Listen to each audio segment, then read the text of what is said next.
Digadang-gadang sebagai ini monitor terbaik di kelasnya, apakah beneran atau cuma halu-halu aja? Biar nggak panjang lebar, bumper dulu.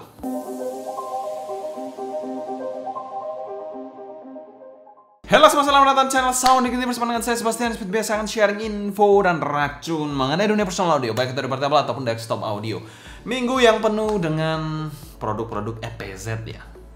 Dan kalau diingat dari namanya Key1 Pro, kita pernah juga review salah satu EPZ Key1 yang mungkin kalian ingat, tali jemuran. Yes, itu relate banget dengan Key1. Tapi kali ini ada pembaruannya, yaitu Key1 Pro. Yes, apa saja pembaruannya dan apa saja perbedaannya kita akan bahas sama-sama tentu saja. Tapi fun fact, saya baru tahu kalau EPZ itu singkatan dari Earphone Zenith. Itu nama yang cukup agak-agak konyol menurut saya. Tapi menurut kalian gimana? Mungkin bisa kasih pendapat kalian di kolom komentar di bawah ya. Berbicara soal EPZ Key1 Pro ya, ada Pro ya. Kalau misalnya yang biasa dan ada Pro kan kelihatan lebih wow. Yang ada Pro, yang ada Ultra gitu kan kelihatan lebih one step ahead ya. Ini monitor satu ini apakah seperti itu ya? Kita bahas ya. Dia menggunakan single dynamic driver 10 mm ya, tidak yang fancy banget sih, masih menggunakan single dynamic driver.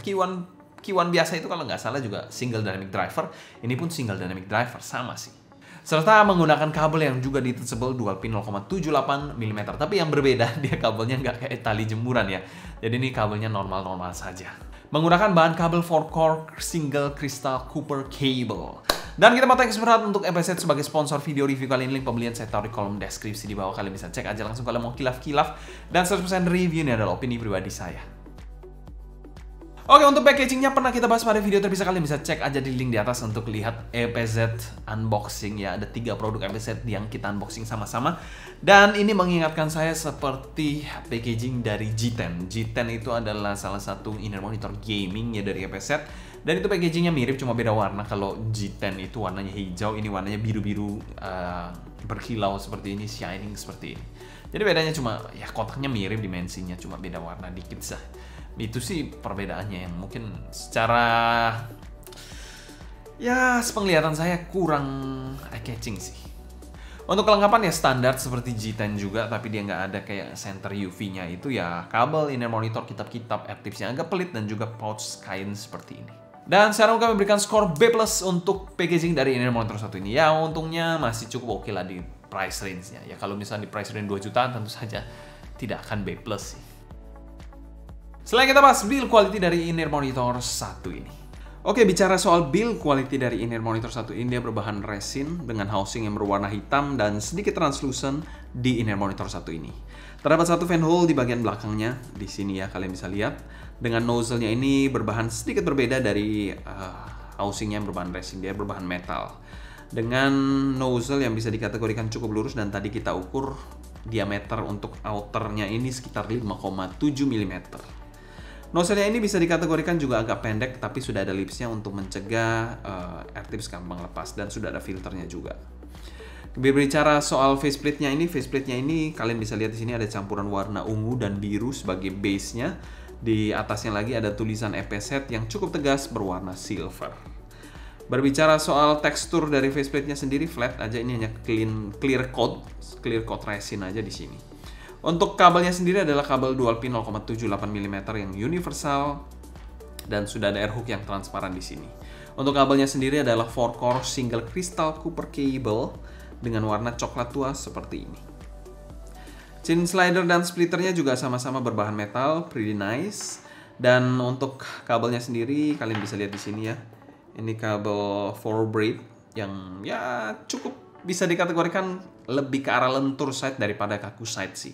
Dan cukup tebal kabelnya untuk kabel budget, inner monitor budget. Jadi tidak terlihat cheap sama sekali. Untuk jacknya sendiri, jack 3,5 mm dengan bentuk straight plug jack. Pretty nice. Dan sekarang kami berikan skor B solid untuk Key1 Pro ini. Housing build-nya ya masih oke saja sih. Untuk kabelnya very nice menurut saya, dan desainnya masih acceptable dan oke, keren juga menurut saya. Oke, untuk EPZ Key1 sendiri memiliki housing yang bisa dikategorikan sedang mengarah ke kecil, dimana housingnya ini cukup ergonomis ya. very nice di situ. Lalu tidak ada sudut-sudut tajam, tapi ada sedikit fin, ya mungkin bukan fin sih, tonjolan dikit biar dia lebih senak aja untuk pemakaiannya.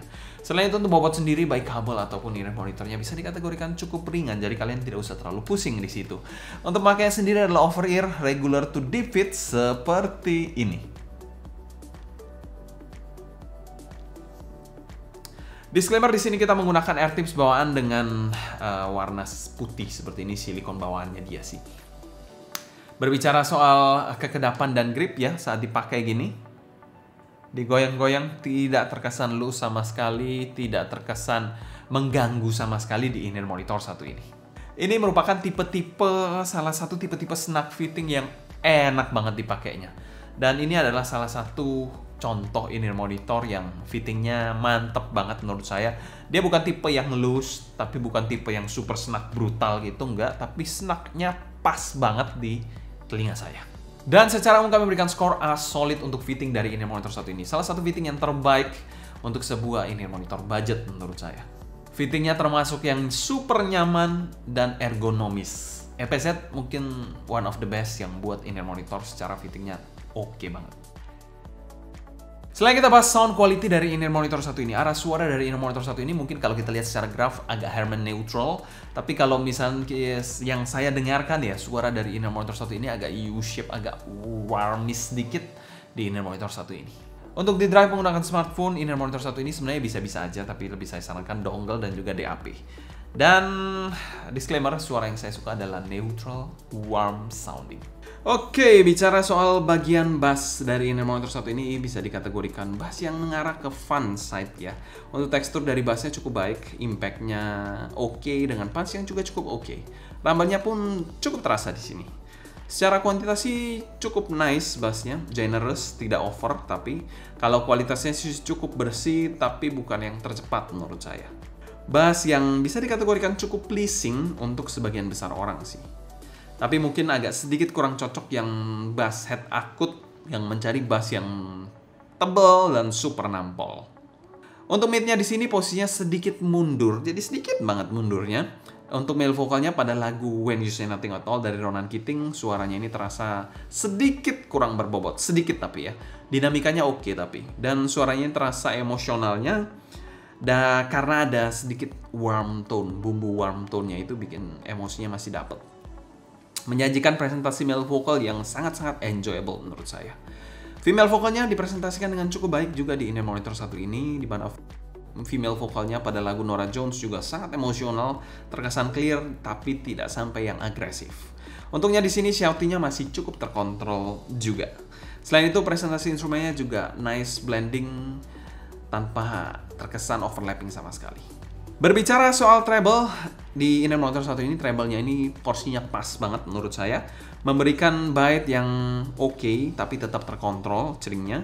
Ini buat yang sensitive treble masih bisa betah-betah aja dengerin inner monitor satu ini. Cymbal crash-nya tidak harsh ataupun bikin fatigue sama sekali. Untuk violinnya juga oke, tidak ada yang miss.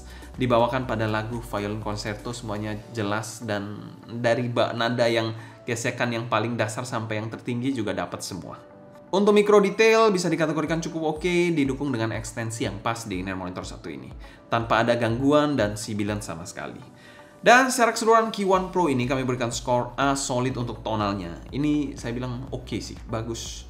Somehow pleasing inner monitor yang bisa saya rekomendasikan juga. Q1 Pro dari EPZ.